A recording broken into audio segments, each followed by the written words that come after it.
राम के संग सब भये, शास्त्र शस्त्र गुरु वशिष्ठ सिखाए।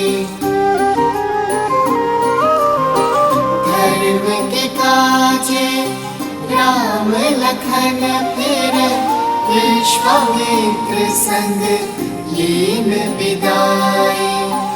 अस्त्र शस्त्र सब दिव्य सहेजे, ताड़का सुबाहु लोक भेजे। करुणा से न बड़ा कोई बार, छू कर किया मां अहिल्या। राम सिया राम सिया राम सिया राम, अति पावन सिया राम लगा। राम सिया राम सिया राम सिया राम, राम सिया राम सिया राम सिया राम।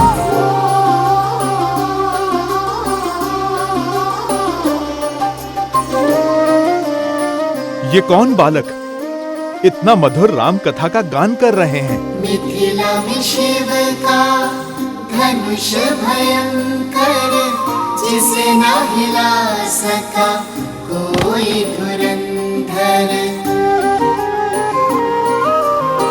राम लखन गुरु मिथिला पहुँचे, लक्ष्य था देखन सिया का स्वयंवर।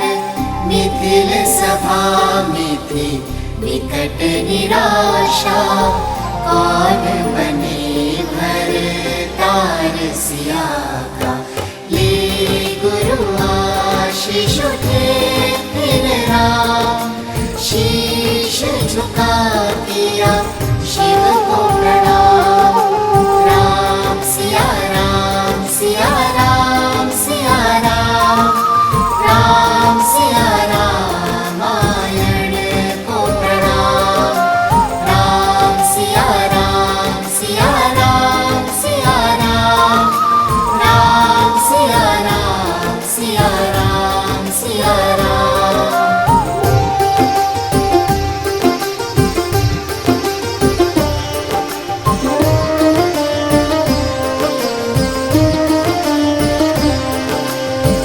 राम सहजता से धनुष उठाए, टूटा धनुष जो प्रत्यंचा चढ़ाए।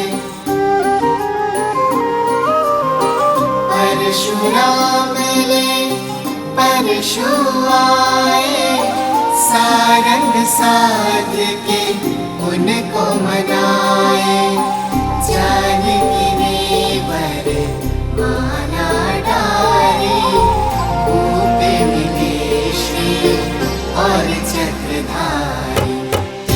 एक हो गए फिर सिया और राम, दो है शरीर एक नाम।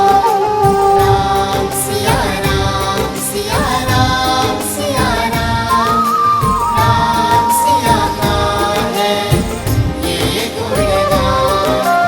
राम सिया राम सिया राम सिया राम, राम सिया राम सिया राम सिया राम।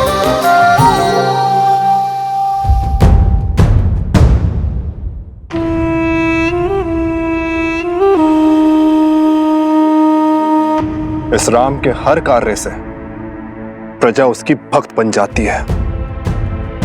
बिना शस्त्र उठाए, बिना सामने आए, वो हर बार हमें हरा देता है। और अब ये दोनों राम कथा सुनाकर उसकी भक्ति और प्रबल कर रहे हैं। इन दोनों के सर से अभी राम नाम का प्रेत उतारता हूं।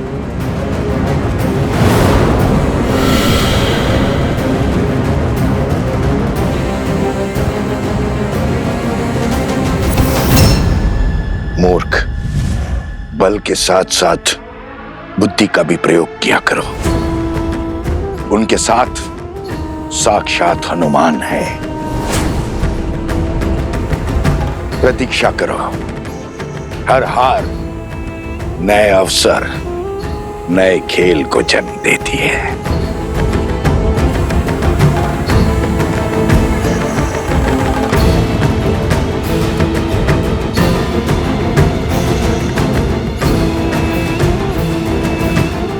मिल गया मार्ग। कल प्रातःकाल सूर्य की पहली किरण के साथ पुनः यज्ञ आरंभ होगा।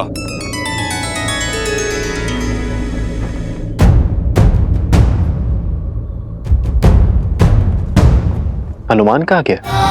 सिया राम, सिया राम, सिया राम, राम प्रभु, सिया राम, सिया राम।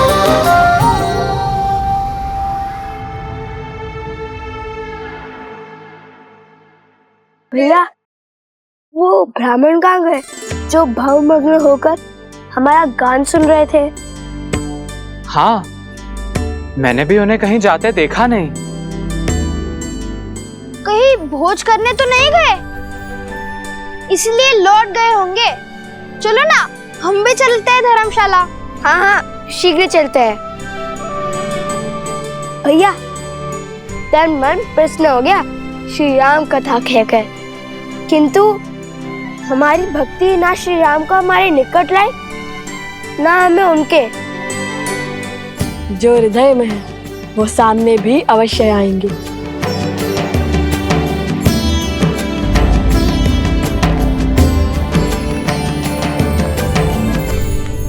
मिल गया मार्ग। तुमने कहा राम की प्रजा उसकी भक्त है, परंतु प्रजा शब्द का एक अर्थ संतान भी होता है, बानासुर। हो सकता है राम के जिस कार्य में प्रजा को धर्म दिखाई दे, उसी कार्य में उसकी संतानों को अधर्म दिखाई दे। हम सबको बता दें कि लव कुश रामपुत्र है।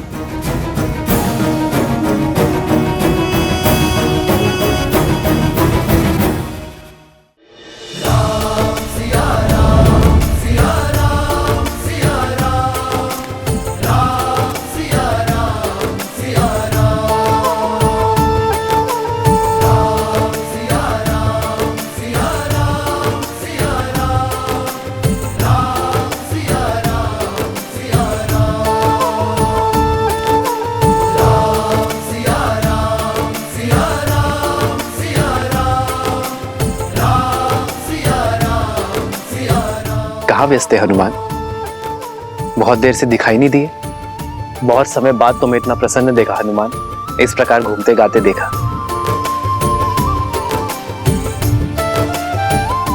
हनुमान जी, हमें भी तो बताइए, इस मंत्र मुग्धता में हम कैसे झूमे? भरत भैया, जब मन आनंद से भरा हो तो पग अपने आप झूमने लगते हैं, और भक्त को मंत्र मुग्ध करने वाले और कोई नहीं, मेरे प्रभु श्री राम ही हैं। मैंने क्या किया हनुमान? आपने नहीं, आपकी कथा ने प्रभु। उन दो ऋषि कुमारों ने, जो नगर में आपके और माता सीता के गुण गा रहे थे।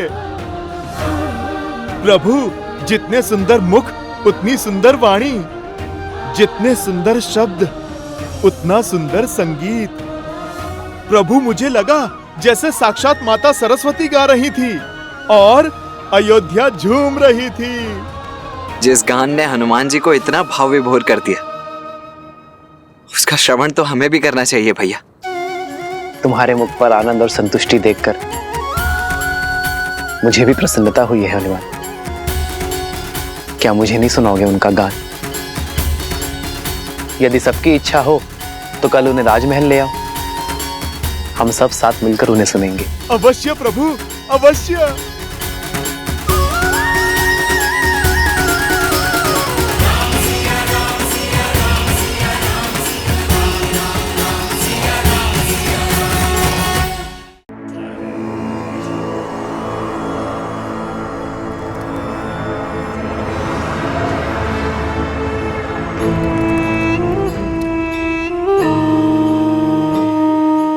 हम किसी के आगे लवकुश का भेद नहीं खुलने देंगे, क्योंकि ज्ञान व्यक्ति को मुक्त कर देता है और अज्ञान बांधे रखता है।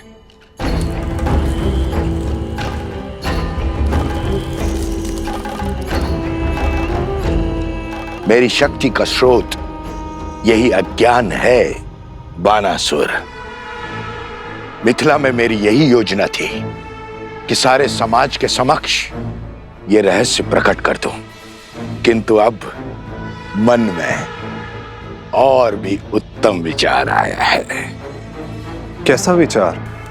ऐसा विचार जिससे राम के धर्म के साथ साथ राम का अस्तित्व भी नष्ट हो जाएगा।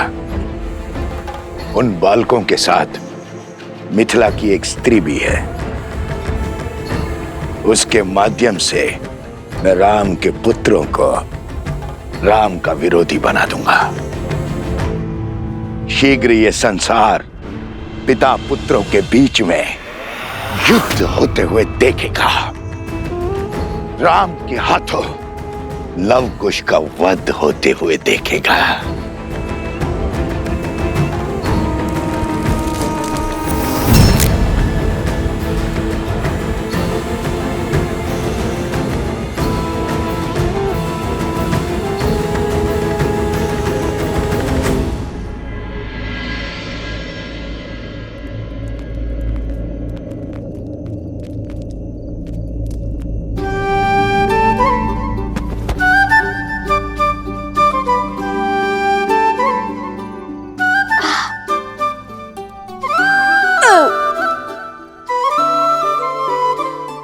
ऐसे क्यों देख रहे हो भैया?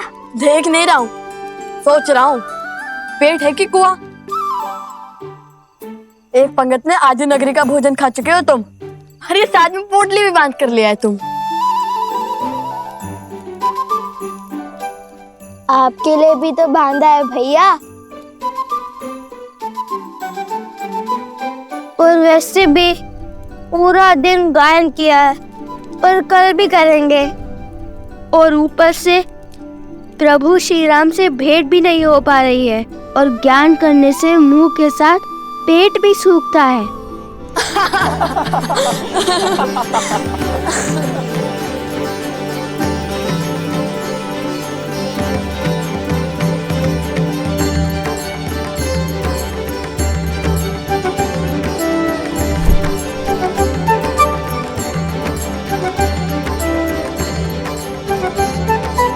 कुश, अरे कुश, रूठ क्यों गए?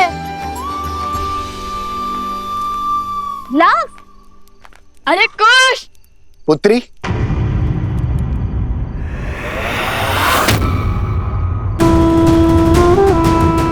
तनिक भोजन मिलेगा?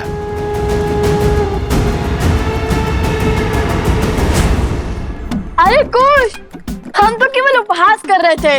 अब प्रभु से ना मिलने का क्रोध तुम हम पर क्यों निकाल रहे हो? कुश, कुश, रुको ना, इतना खाने के बाद और चला नहीं जाता।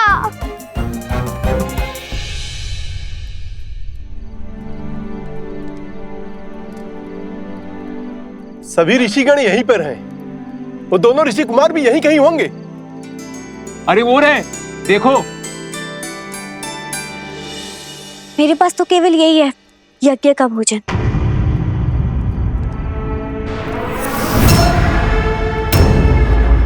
अवध की अन्नपूर्णा वन में भटक रही है और अवध में भोज चल रहा है।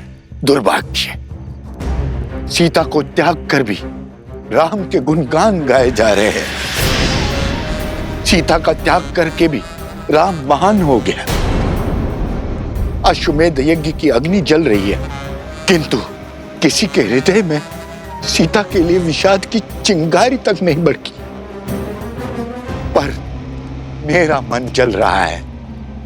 मेरे लिए ये भोग अपवित्र है, विष है।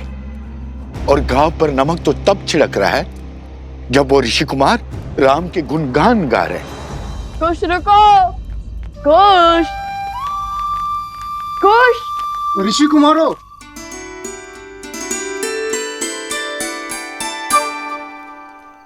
ये अकस्मात वो क्यों गए?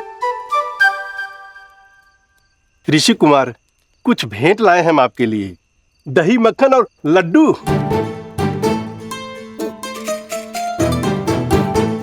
क्या? लड्डू?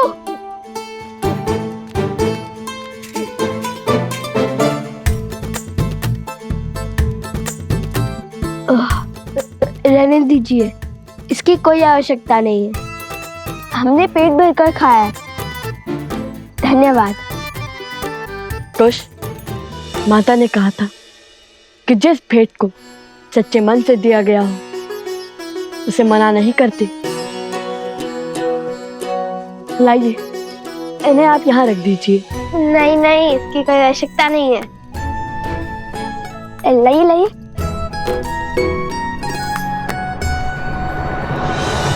दुख तो मुझे भी बहुत होता है। तो रोकती क्यों नहीं हूं उन्हें?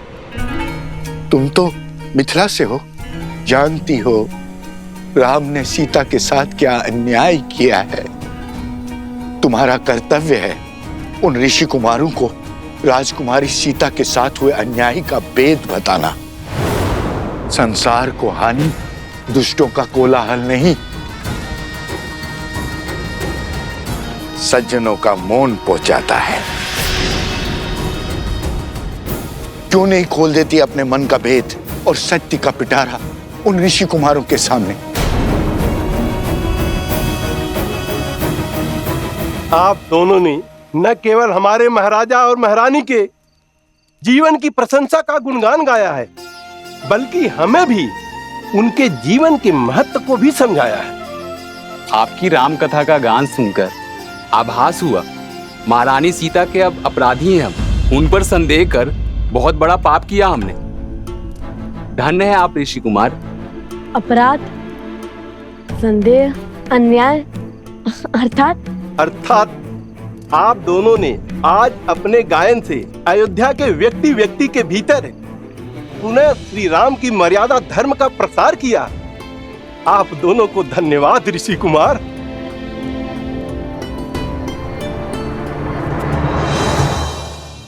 अरे तुम तो सच में टूट पड़े। भैया, पावन अयोध्या की पावन भूमि का पावन प्रसाद कैसे जोड़ूंगा?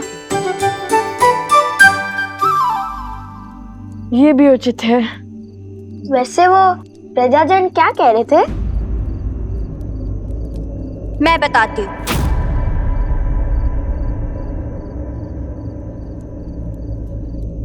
क्या? अब तो अयोध्या की प्रजा भी मान गई कि श्री राम ने हमारी मिथिला की राजकुमारी के साथ अन्याय किया है। कैसा अन्याय? क्या कह रही हैं आप? हाँ, सुना तो मैंने भी था कि श्री राम ने माता सीता को त्याग दिया है।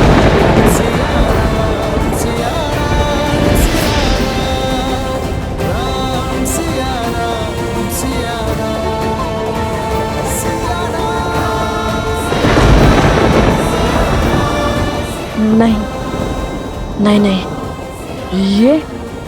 ये असंभव है। यदि ये अश्वमेध यज्ञ हो रहा है तो माता सीता भी उनके साथ होंगी, और यदि माता सीता उनके साथ नहीं है तो ये अश्वमेध यज्ञ कैसे हो रहा है? इन सब बातों का उठता है। कल जब श्री राम से भेंट होगी तो मिल जाएगा ना? नहीं नहीं, मैं कल की प्रतीक्षा नहीं करूंगा और इसे क्षण सिद्ध कर दूंगा कि हमारे आराध्य श्री राम ऐसा अन्याय नहीं कर सकते, और माता सीता भी उनके साथ अयोध्या में है।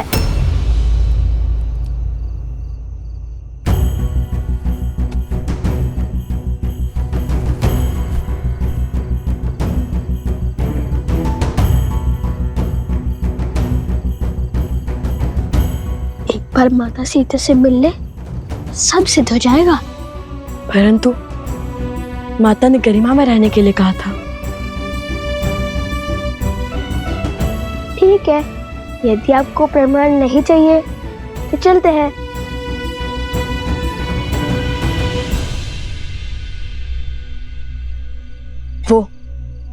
वो प्रभु श्री राम का महल लगता है।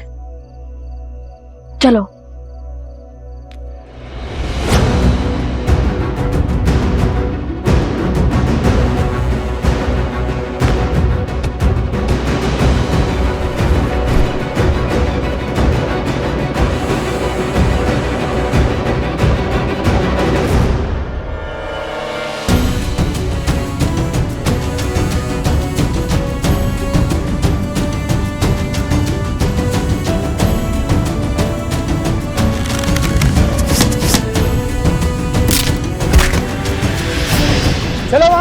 देखते हैं।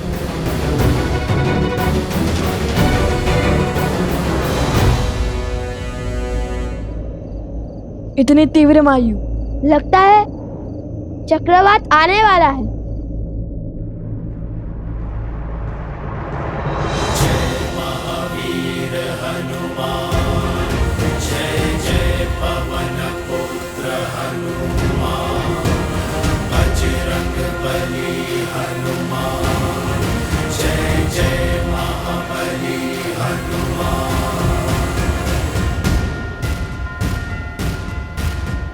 बजरंग बली। हनुमान जी, हमारा प्रणाम स्वीकार करें।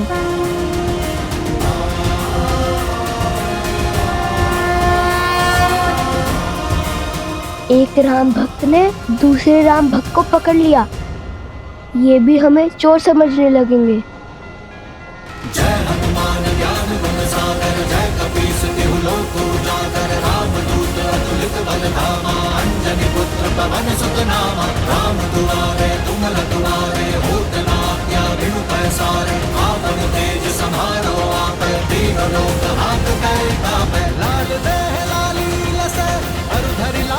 देखो हनुमान जी ने पकड़ लिया उन्हें, चलो।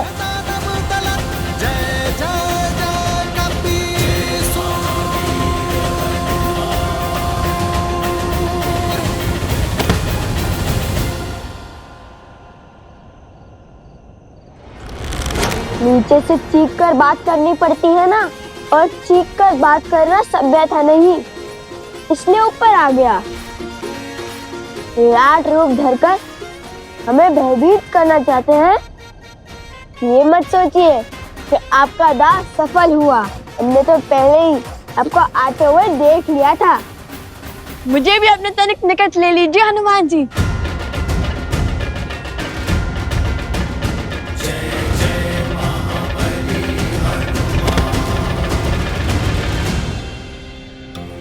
महाबली हनुमान जी, हमारा साहस भले ही आपको दो सांस लगे, किंतु हम श्री राम और माता सीता के दर्शन करना चाहते हैं।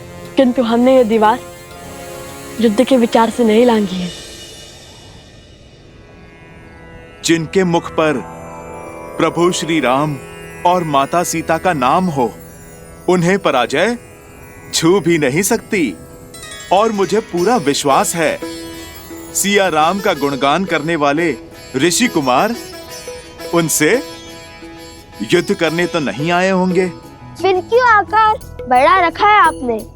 ताकि वे अयोध्या की सुरक्षा का दायित्व उठा सके, हर और दृष्टि रख सके। अच्छा, वैसे आप दोनों के गायन और स्वर का बहुत बड़ा प्रशंसक हूं मैं। सत्य कहूं तो अभी संध्या में आप दोनों बाल ऋषियों के दर्शन करने के लिए मैं बस आने ही वाला था, किंतु रात्रि के समय आप दोनों यहां क्यों आए? आप दोनों को संकट है या फिर शंका? भक्ति है हनुमान जी। माता सीता और श्री राम के दर्शन करने यहाँ आए हैं। मिथिला की कन्या जिसका विवाह हमने करवाया, वो कह रही थी कि महाराज राम ने अपनी पत्नी के साथ अन्याय किया है। बस इसलिए हम चले आए, श्री राम और माता सीता से मिलकर ये सिद्ध करने, न्याय की मूर्ति श्री राम अन्याय कर ही नहीं सकते। तुम दोनों जिनकी पूजा करते हो, उनकी ही निद्रा में विघ्न करोगे? बात तो उचित है। मैं भोर होते ही आप दोनों को प्रभु श्री राम के दर्शन करने के लिए राजभवन ले चलूंगा। जैसा आप कहें हनुमान जी। आइए। आपको कष्ट करने की आवश्यकता नहीं है।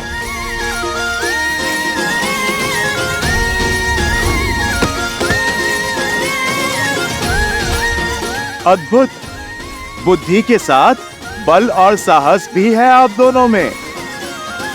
धन्यवाद, कल भोर अवश्य ही भेंट होंगी। प्रणाम। हमें श्री राम और माता सीता से मिलना है। स्मरण रहे, हम आपके मित्र हैं, हमारे बाण नहीं।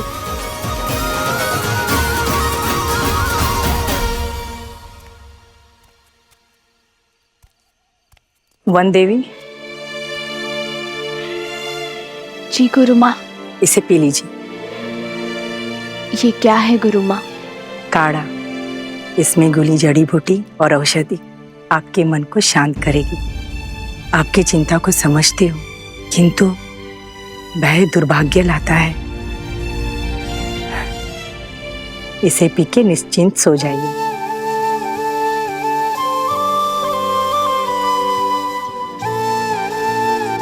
धन्यवाद गुरु माँ। विश्राम कर।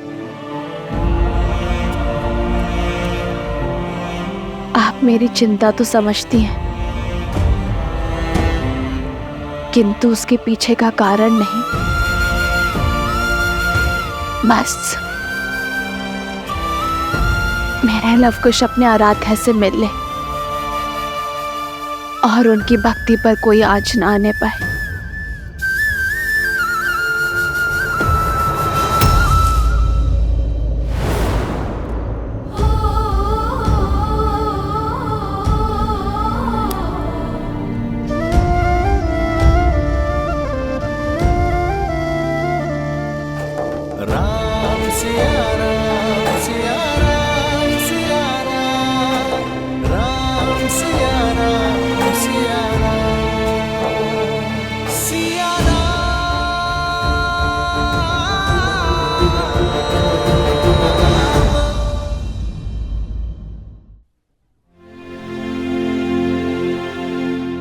उनके मुख पर दिव्यता के दर्शन किए हैं मैंने, और उस दिव्यता ने मेरा मन मोह लिया। कोई साधारण ऋषि कुमार नहीं है, बल्कि साधु और शासक का अनूठा संगम है। उन दो ऋषि कुमारों ने जो नगर में आपके और माता सीता के गुण गा रहे थे, प्रभु मुझे लगा जैसे साक्षात माता सरस्वती गा रही थी और अयोध्या झूम रही थी। यदि सबकी इच्छा हो तो कल उन्हें राजमहल ले आओ, हम सब साथ मिलकर उन्हें सुनेंगे।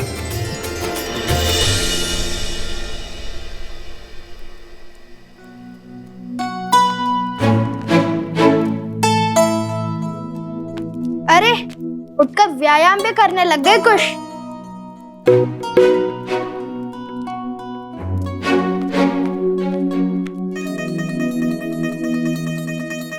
अरे पहले तो सुनील को लेकर बैठे रहते थे, अब इस वीणा को अधिक साफ करने से कहीं टूट ना जाए। कितनी मूर्खतापूर्ण बातें कर रहे हो। श्री राम और माता सीता से मिलने जा रहे हैं।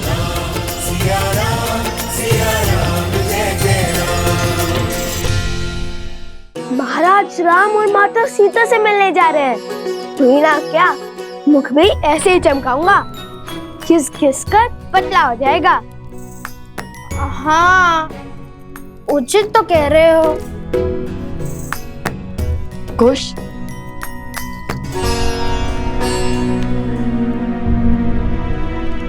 वे महारानी सीता है, माता सुनकर कहीं क्रोधित ना हो जाए। लव और कुश, तुम जानते हो वो दोनों कौन हैं? वो वन देवी के पुत्र। और ये वन देवी कौन है? लव कुश की माता। केवल लव कुश की माता नहीं, मूर्ख बालक, श्री राम की अर्धांगिनी, अयोध्या की महारानी है वो, सीता है वो, सीता। इसलिए तो मुख स्वच्छ कर रहा हूँ भैया। मैंने सुना है स्त्रियों को कभी सुंदर बालकों पर क्रोध नहीं आता। ठीक है, लेकिन माता सीता कहने की कोई आवश्यकता नहीं है। ये तो मेरे मन से पूछिए भैया, जो हमेशा कहता है कि माता सीता सुंदर, सहज और प्रेम पूर्ण होंगी। सब उन्हें माता कहकर बुलाते होंगे। लवकुश वो ऋषि कुमारों, हनुमान जी।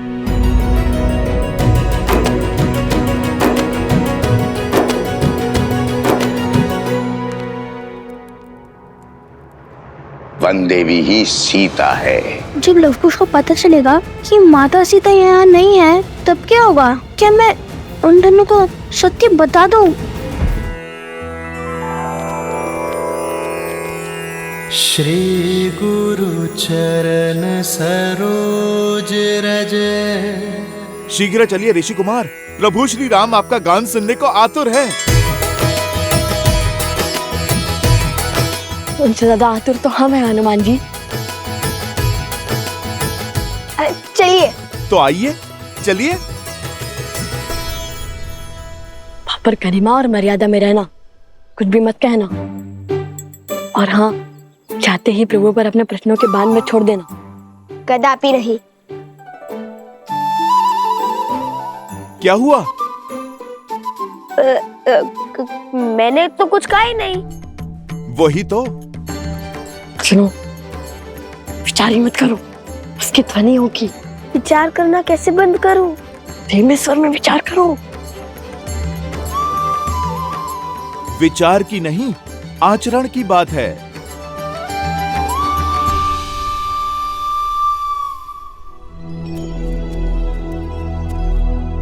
आप गा नहीं रहे, क्षमा कीजिए, किंतु मेरे से प्रतीक्षा हो नहीं रही। आप यहीं से गान आरंभ कीजिए ना। कुश, श्री राम के सबसे बड़े भक्तों में से एक हनुमान जी के ग्रह को हम कैसे टाल सकते हैं? क्या कहा? सबसे बड़े भक्तों में से एक? मुझे तो लगा मैं अपने प्रभु श्री राम का सबसे बड़ा भक्त हूँ।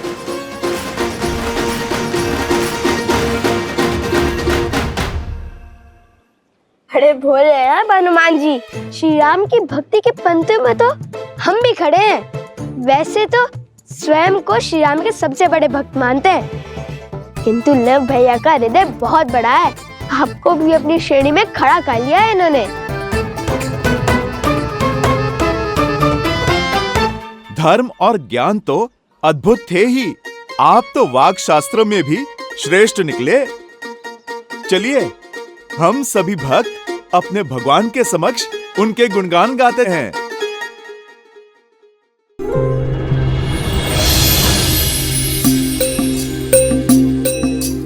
अब तक हमने सुनाया कि कैसे हुआ माता सीता का हरण। अब जानिए भटकते भक्तों, कहाँ पड़े श्री राम लखन के चरण।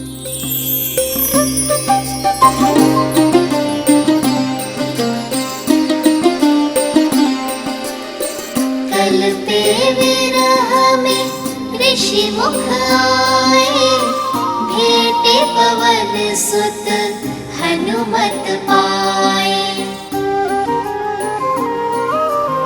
सुग्रीव संग फिर हाथ मिलाए, लाली मर्जा वचन निभाए। सिया खोजन चले वानर एक मत, मुद्रिका ले बोले राम से हनुमत। जो न मिला सिया माँ का प्रमाण, लौटेगा ना जीवित हनुमान। राम हनुमान का प्रेम महान, राम सिया राम सिया राम सिया राम। राम सिया राम सिया राम सिया राम। राम सिया राम सिया राम सिया राम।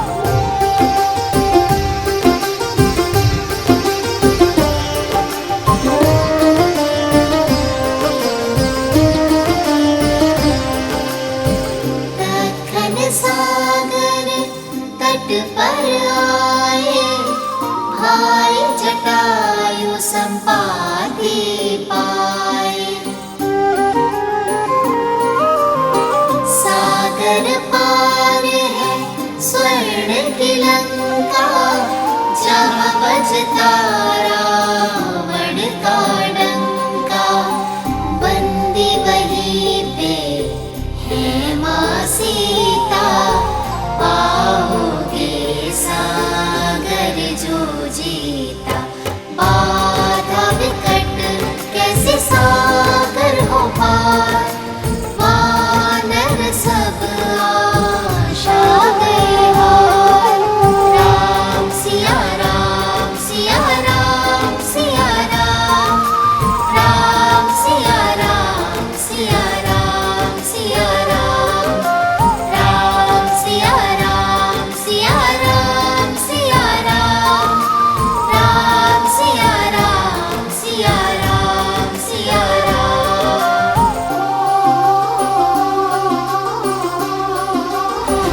कौशल नरेश अयोध्यापति सियावर रामचंद्र की, सियावर रामचंद्र की, सियावर रामचंद्र की, सियावर रामचंद्र की, सियावर रामचंद्र की, सियावर रामचंद्र की, सियावर रामचंद्र की, सियावर रामचंद्र की, सियावर रामचंद्र की।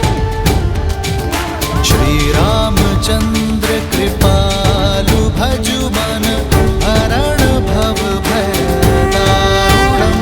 श्री राम राम राम श्री राम।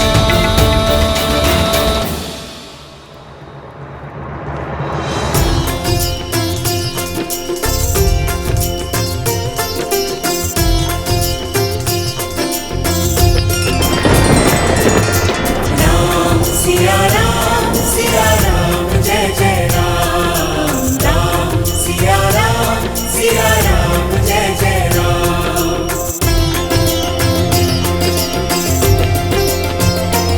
हो मंगल भवन मंगल हारी, द्रवहु सुदशरथ अजर बिहारी।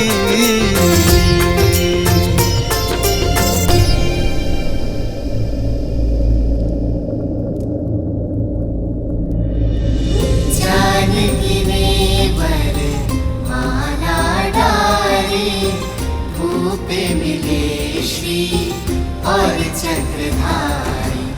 एक हो गए फिर सिया और राम, दो है शरीर एक है प्राण।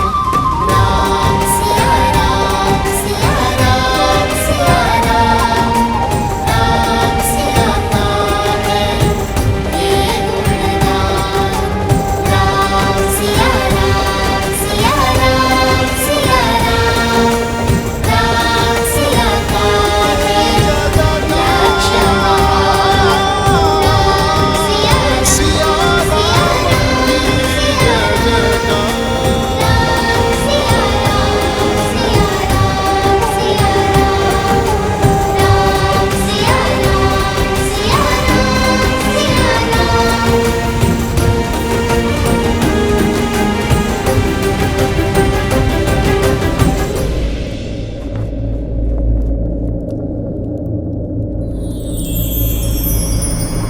आदर्श और मर्यादा की है ये कथा महापावनम।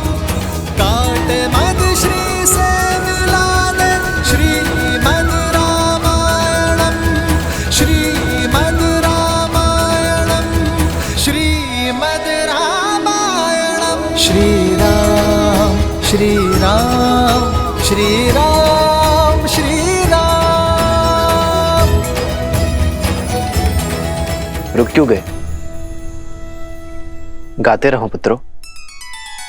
राम और सिया का साथ देखकर इंद्र तथा शची को भी लज्जा आती है। स्वयं ब्रह्मा तथा सरस्वती भी उनसे प्रेरणा पाती हैं, जिनसे स्वयं शिव और पार्वती भी सीखे दाम्पत्य का पाठ। ऐसे राम सिया को हमारा कोटि कोटि नमन, जोड़े दोनों हाथ।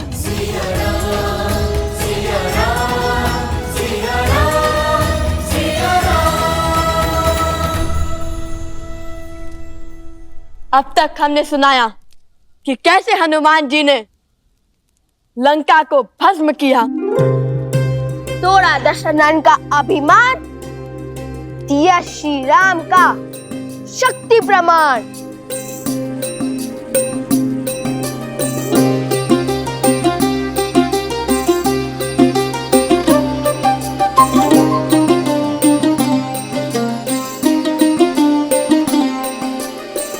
लौट लंका प्रभु आस बधाई, बोले राम करो लंक चढ़ाई। सागर भी था बांधा मारा, इसको पारा नल नील किए युक्ति भारी पत्थर राम नाम लिख डारी जिसके साथ हो राम का नाम पत्थर भी वो तरते हर धाम सेतु बना हुए पार श्री राम राम सिया राम सिया राम सिया राम राम सिया राम सिया राम सिया राम राम सिया राम सिया राम सिया राम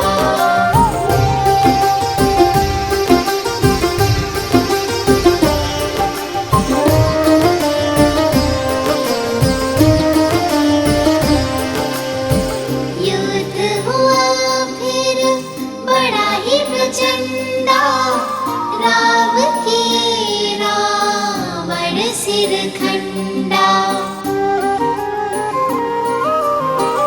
अंबर में सब देव पधारे शौर्य राम का देख सराहे पर पराक्रमी ना कम था दशानन उत्तर में दिखलाया पराक्रम कटते जाए शीश अनंता पर रावण जाए नाहंता पहुँचे कैसे युद्ध परिणाम विचलित अब हो बैठे राम राम सिया राम सिया राम सिया राम राम सिया राम सिया राम सिया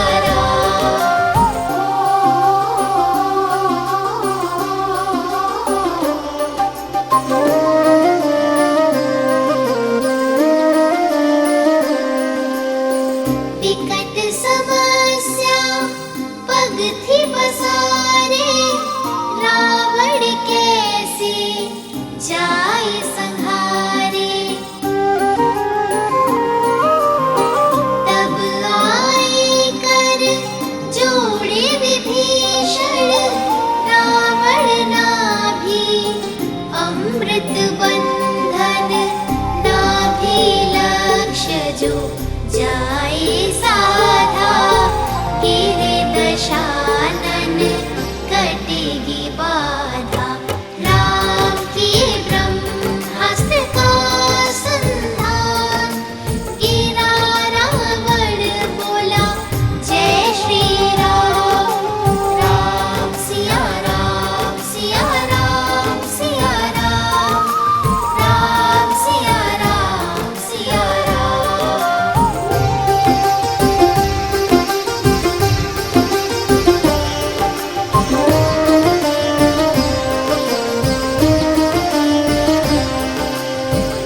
महामिलन का समय अब आया राम मिले सिया दरस है पाया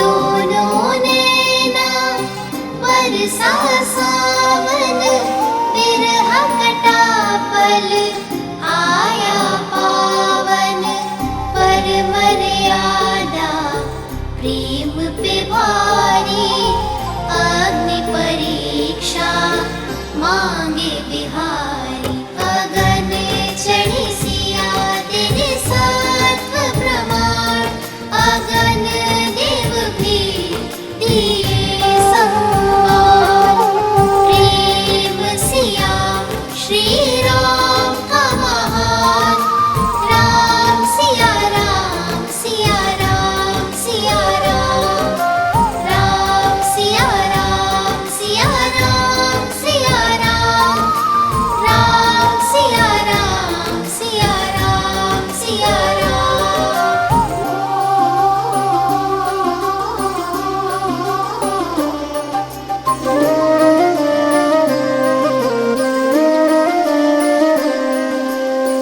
प्रेम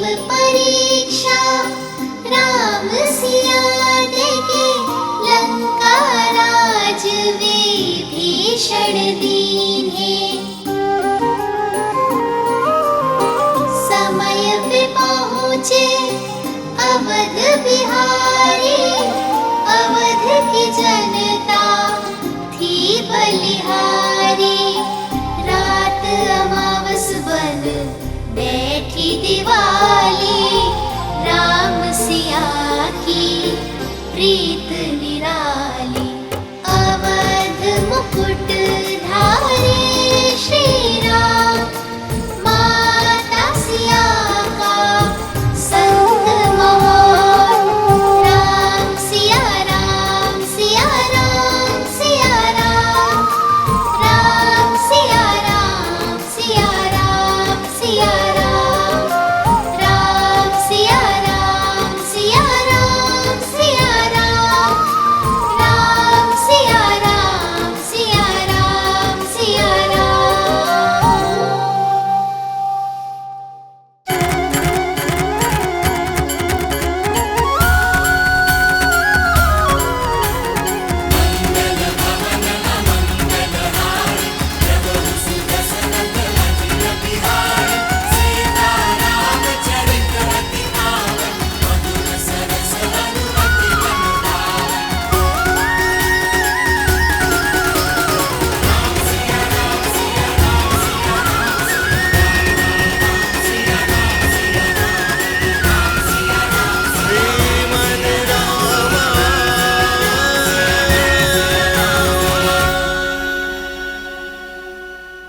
तुम्हारा ये अद्भुत स्वर, सुंदर बोल सुनकर मेरा हृदय नाच उठा है।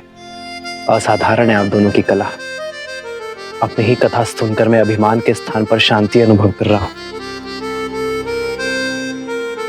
किंतु राम कथा का इतना सुंदर व्याख्यान करने वाले आप दोनों हैं कौन?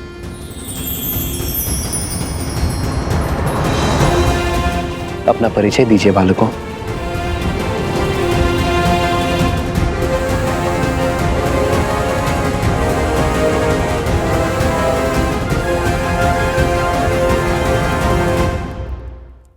अपना परिचय दीजिए मुझे।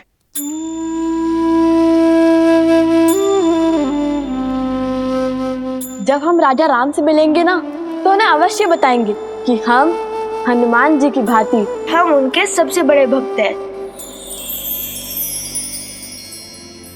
प्रभु, ये आपके सबसे बड़े भक्त हैं।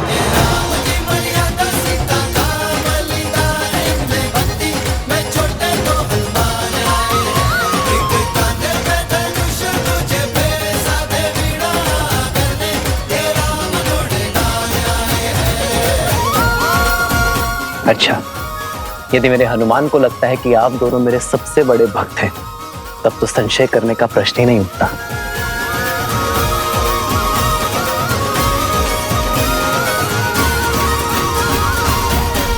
ये भेंट मेरे दो सबसे बड़े भक्तों के लिए।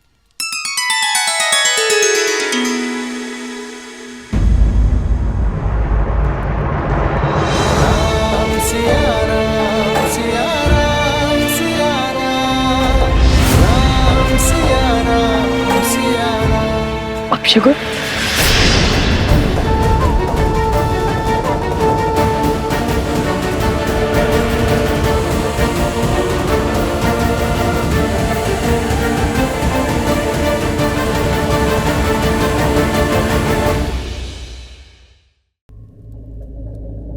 अपशकुन,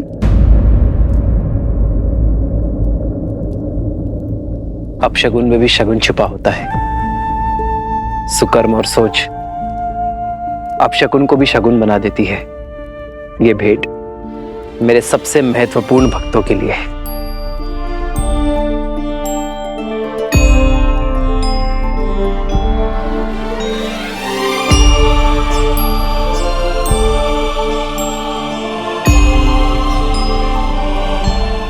ये धागा मेरी सीता ने मुझे दिया था मेरी रक्षा के लिए, और अब से ये धागा तुम दोनों की भी रक्षा करेगा। प्रेम समर्पण करुणा ज्ञान से है भरा दो प्यारा नाम।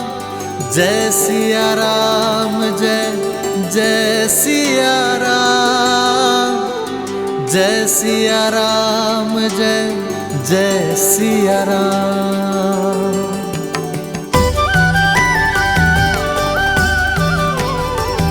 प्रेम की सोच अपशकुन को भी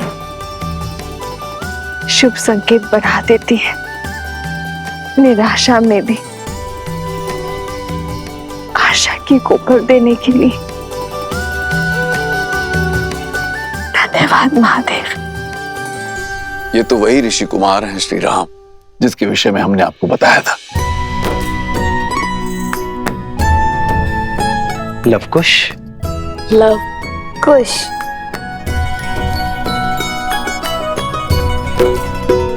इनकी धनुर्विद्या से तो हम पहले से ही अवगत हैं, और आज इनकी अद्वितीय संगीत रस को भी हमने चख लिया।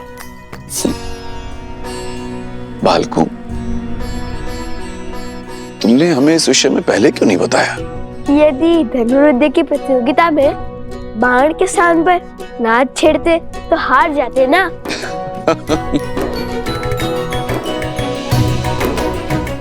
कहा वीणा और कहा धनुष, इन दोनों कलाओं में इतना भेद होने पर भी आप इन दोनों कलाओं में निपुण कैसे बन गए? नहीं नहीं, दोनों में अधिक भेद नहीं है। धनुष को बाएं हाथ से पकड़ते हैं और दाएं हाथ से कार्य करते हैं। वैसे ही वीणा को भी बाएं हाथ से पकड़ते हैं और दाएं हाथ से कार्य करते हैं। भेद तो हृदय के भावों में होता है महाराज। माता ने सिखाया था कि जिन्हें देखकर धनुष उठाने का मन करे वो शत्रु होता है, और जिन्हें देखकर वीणा के तार झनकाने का मन करे वो साक्षात ईश्वर का अवतार। और हमने तो बालपन से ही आपको अपना आराध्य माना है। धन्य है ऐसी उत्तम संस्कार देने वाली माता। आप दोनों उन्हें नहीं लाए अपने साथ? हमारी माता वन देवी है। उन्होंने प्रण लिया है कि वे कभी भी वन के बाहर किसी भी नगरी में अपने पग नहीं रखेंगी। अभी तो मैं यज्ञ के बंधन में बंधा हूं, किंतु फिर कभी तुम्हारे माता के दर्शन करने अवश्य आऊंगा। माता सीता को भी लाएंगे ना?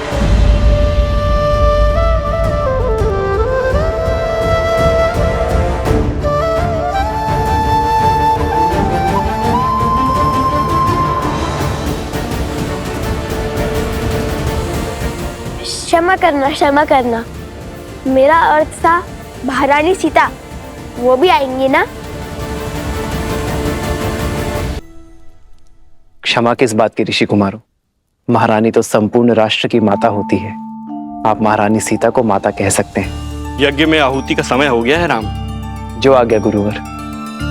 हनुमान, इन दोनों ऋषि कुमारों और इनके साथियों के विश्राम करने की व्यवस्था महल में ही करवाओ। मैं यज्ञ संपन्न होने के पश्चात स्वयं इनके पास बैठकर पूरी कथा सुनूंगा। लक्ष्मण,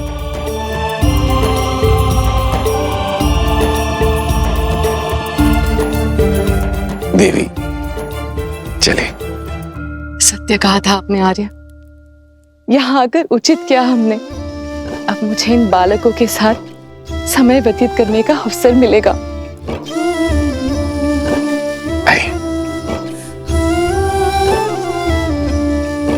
ऋषि कुमार पधारिए। भैया, रानी के दर्शन का क्या? आप आइए ऋषि कुमार।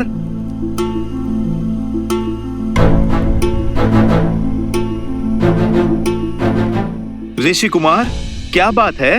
वचन भंग हुआ। आपने कहा था आप महारानी के भी दर्शन करवाएंगे। अयोध्या की धरा पर कोई वचन भंग नहीं होगा ऋषि कुमारों। आपको महारानी सीता के दर्शन करने हैं ना? आइए यज्ञ स्थल पर।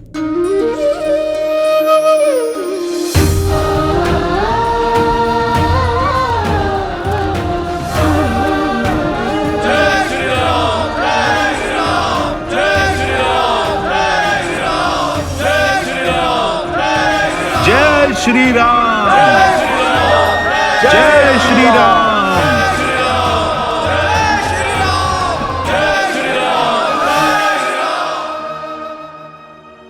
सब कुछ सज्ज है महाराज, आप ही की प्रतीक्षा थी। महारानी को ले आए?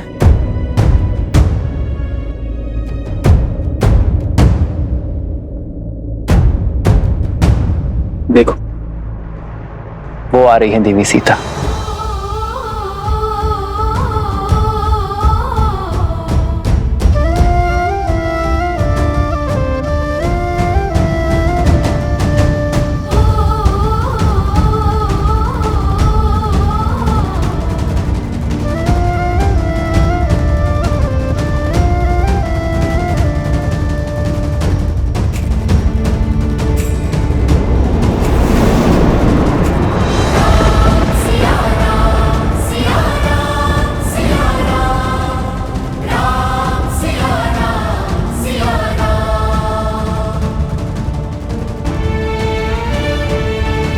महारानी सीता की देह तो अयोध्या में वास नहीं करती है, किंतु राजधर्म की मर्यादा जो निभानी है, मेरी प्रिय पत्नी के प्राण इस मूर्ति में प्रतिष्ठित है। श्री राम ने हमारी मिथिला की राजकुमारी के साथ अन्याय किया है। श्री राम ने माता सीता को त्याग दिया है।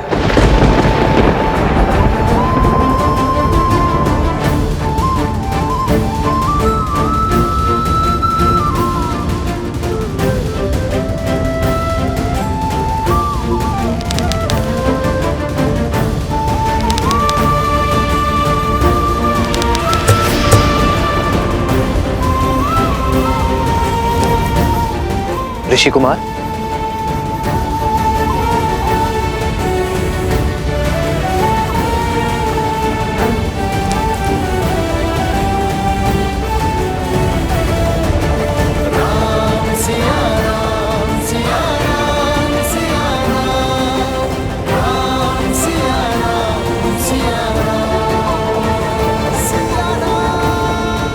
अपने घाव को दबा कर रखें। आर्य सुमंत। जी महाराज। शीघ्र वैद्य जी को बुलाइए।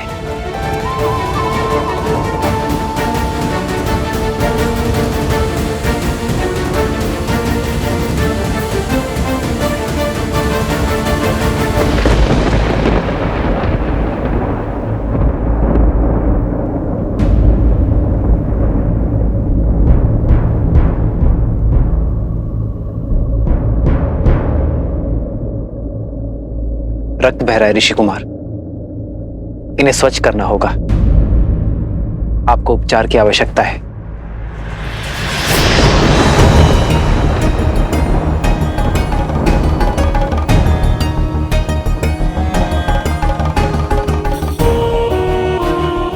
उपचार की अधिक आवश्यकता वीणा की स्तार को है।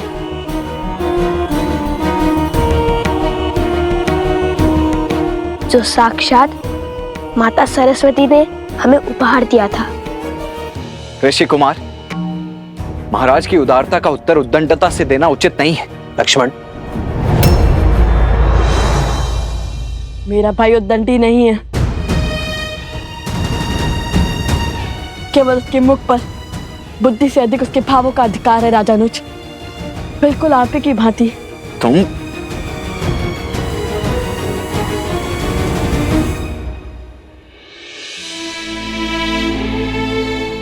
वीणा का तार अधिक खींचने से टूट गया है ऋषि कुमार। क्या आप बताएंगे ऐसा क्या हुआ?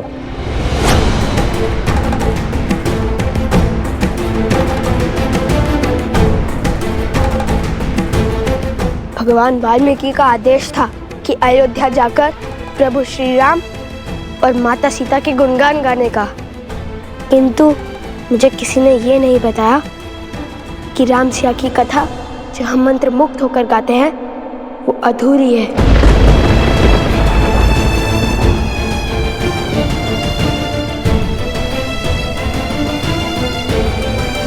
ऋषि कुमार, संसार हर क्षण हमारे सामने एक नई चुनौती लेकर आता है, और उस समय धर्म के लिए, कर्म के लिए जो कार्य हमें करने पड़ते हैं वो कठिन अवश्य होते हैं, किंतु अनिवार्य होते हैं। एक व्यक्ति की जीवन कथा तब तक अपूर्ण है जब तक उसके प्राण उसके तन में। तो क्या जीवन की चुनौती के लिए कोई पत्नी अपने पति का साथ और हृदय का त्याग समर्पण कर सकती है? महाराज,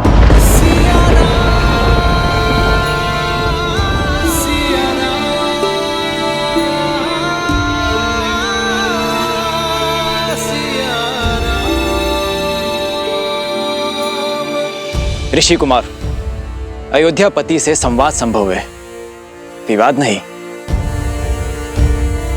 और अभी आप बालक हैं, ये राजधर्म नहीं समझेंगे आप। हमारे भगवान कहते हैं कि नारी के विषय में सदा बालक बनकर पूर्ण निश्चलता से विचार किया जाना चाहिए। वो नारी जिसमें सदा ही ममता का भाव समाया हो, उसके चरित्र का मूल्यांकन सदा बालक बनकर करना ही उचित होता है, क्योंकि बालकों की बुद्धि लोकपाल से दूषित नहीं होती। शत्रुघ्न, इन ऋषि कुमारों को ससम्मान बाहर ले जाओ, यज्ञ में विलंब हो रहा है।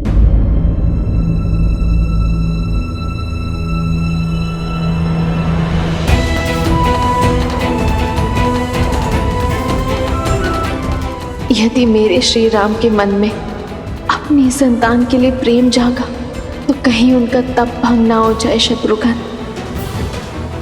शत्रुघ्न, हनुमान, इन्हें सभा में लाए और बताए कि ये प्रश्न करेंगे। क्या सभा का त्याग?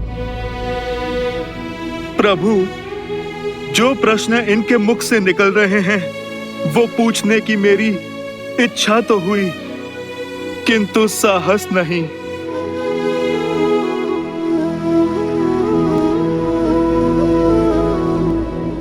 तो जो पूछना है वो अवश्य पूछो ऋषि कुमारों, मैं यथाशक्ति उत्तर अवश्य दूंगा।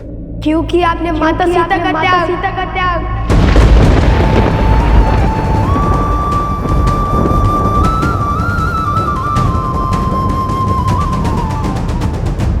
धर्म का आचरण आदर्शों के अनुसार होता है ऋषि कुमार। एक संतान के लिए उसके माता पिता आदर्श होते हैं। अपनी संतान को धर्म की सीख देने के लिए उसके माता पिता को कभी कभी सुख का त्याग करना पड़ता है। वैसे ही अपनी प्रजा के लिए उसके राजा और रानी आदर्श हैं, सबके लिए परमात्मा आदर्श है। इसलिए संसार के सुख के लिए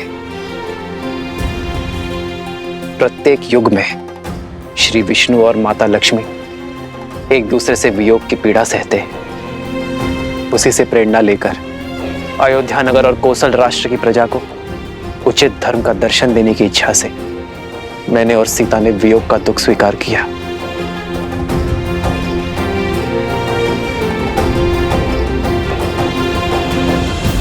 यदि महाराज को दुख देने से मन भर गया हो तो कृपा करके यहां से प्रस्थान करें ऋषि कुमार।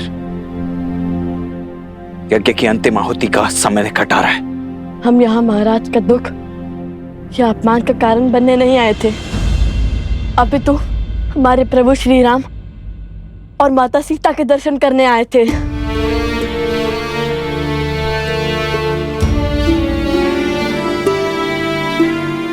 पीड़ा है तो केवल इस बात की कि हम केवल महाराज के दर्शन का सौभाग्य ले पाए, प्रभु राम के दर्शन का नहीं, क्योंकि सीता के बिना कैसे राम? राम सिया राम सिया राम सिया राम, राम सिया राम सिया राम, राम सिया राम सिया राम सिया राम, राम सिया राम सिया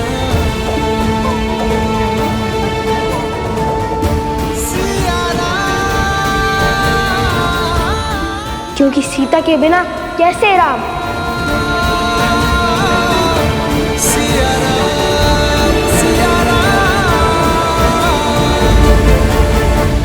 पिताश्री, क्या लव और कुश के प्रश्न उचित थे?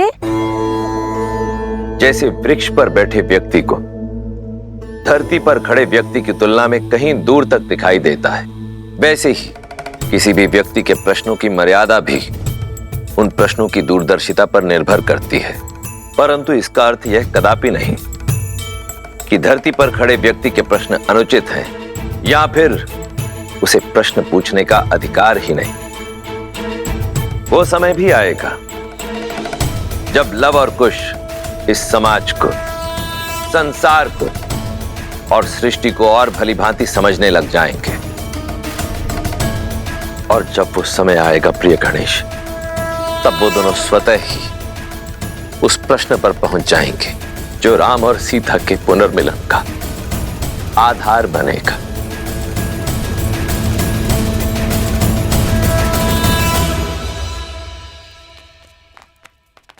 अब क्या करना है? कैसे मर्यादा और न्याय की मूर्त ने अपनी पत्नी के साथ अन्याय किया।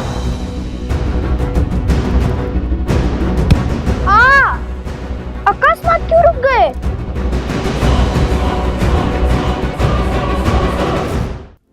भैया, अगर श्री राम ने किसी और की पत्नी के साथ अन्याय किया होता तो आप दुखी नहीं होते? मूर्खतापूर्ण बातें मत करो कुश। श्री राम किसी के साथ अन्याय कर ही नहीं सकते। वे मर्यादा पुरुषोत्तम हैं। ओम मन्मना गणाधिपते नमः स्वाहा।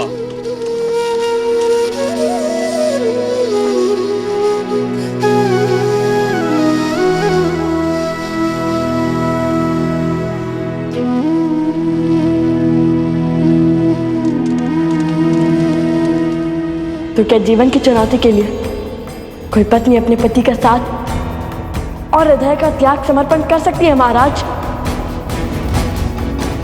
क्योंकि आपने माता सीता का त्याग।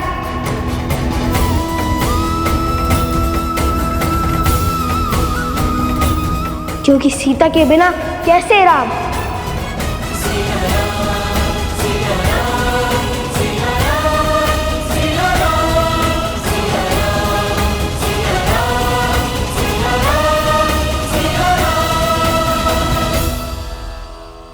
और क्या प्रमाण चाहिए? अब तो सिद्ध हो गया ना कि अयोध्या के राजा राम ने ही अन्याय किया है।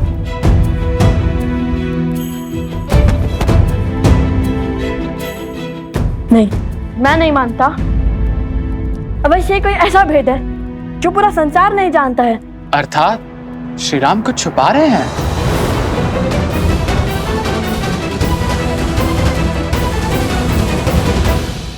नहीं, कदाचित कोई ऐसा प्रश्न जो कि हमने पूछा ही नहीं, ऐसा प्रश्न जो हमारी बालक बुद्धि में कभी जन्मा ही नहीं, ऐसा प्रश्न जिससे हमारी सारी शंकाओं पर विराम लग जाए। तुम्हें क्या लगता है इतने वर्षों में तुम पहले हो जिसने अन्याय के विषय में विचार किया हो? मिथिला के हर घर में बस यही चर्चा होती है लव।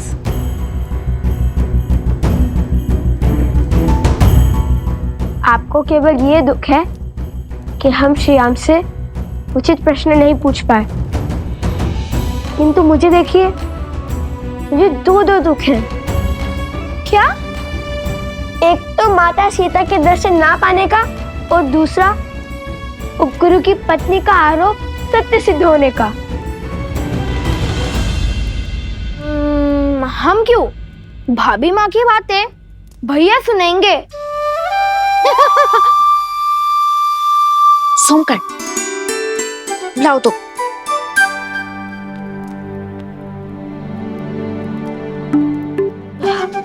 बहुत भूख लग रही है, आज भोजन क्या करेंगे?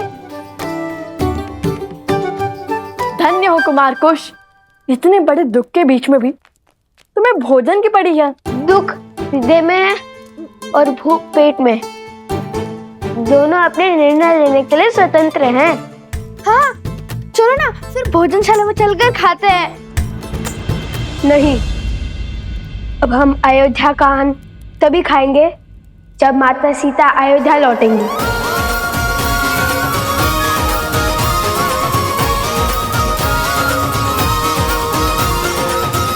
और मैं जानता हूँ कि हमें क्या करना है।